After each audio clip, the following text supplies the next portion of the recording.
Becker, Mr. Corey, and Mr. Wire here. I mean, it's night and day. And nothing on you, but when I hear an opinion from you, I'm saying, here we go again.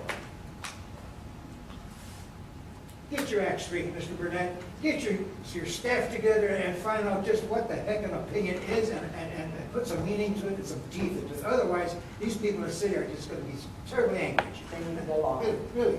Do something. You need the law. Don't come and tell us that this is this. No. This poor lady, not that she's poor, but I'm just saying, there's no reason why she can't get $50 for a meeting. God, after all the money that's been spent through the whole years, God, buddy.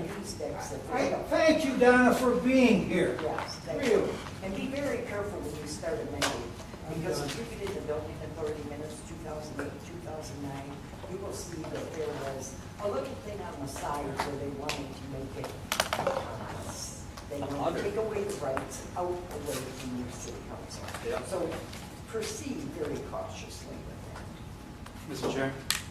Yes, sir. Tomas Banya, resident of Warren. Trust no one. First thing I noticed, Mr. Biernet read through this very, very quickly. I'm not sure why.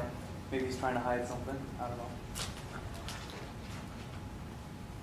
The undersigned recommends that any current or past ex officio member should retain the benefits conferred upon them for their service to the commission.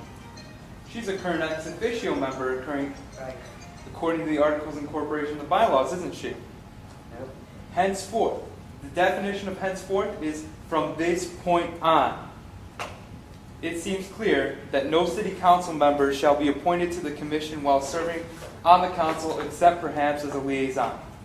The way I interpret that is, as long as she is on this body, she is entitled to those per diem checks. That's right. That's right. And that council, there's two options. Either she is no longer sitting on the council body, or she resigns from this position on the building authority as an ex officio. Until that time, she should be receiving those per diem checks. I don't understand why you're spinning these words here, Mr. Biernet, but I'm sure this body will ask you more questions at the next meeting. The next thing is this whole attorney-client privilege nonsense.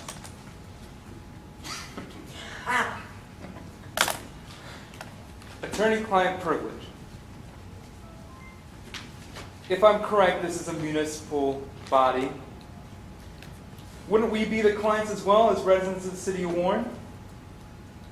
I'm pretty sure under law, probably not, but everyone cites transparency. We should be transparent. Why don't we get to know?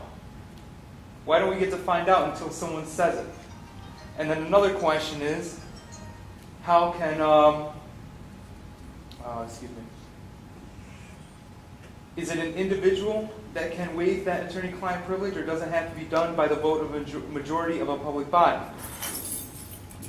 The last thing, and you had pretty much verified what I had mentioned during the city council meeting,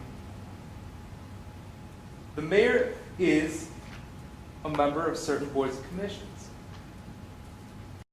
On them. And you just said at this meeting right here that they're not allowed to vote. And I'm going to cite you sections because I didn't get time at the council meeting to do so. Section 7.7, City Charter. The mayor shall be a non-voting member of all boards and commissions of the city. Why does he vote?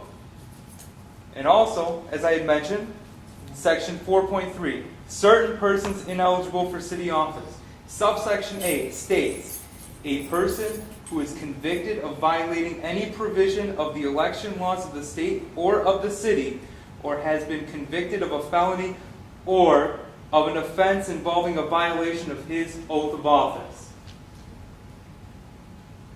Arrest them. Take that into consideration. Thank you very much. Which one is that on the oath of office? Thank you. Motion to adjourn, Mr. I have one other thing, if we could.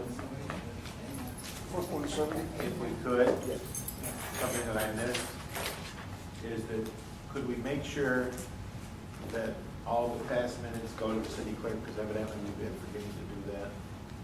The minutes that haven't been sent, figure out which ones they are and send them over to the clerk's office after they've been approved by this body. If you do that, I appreciate it.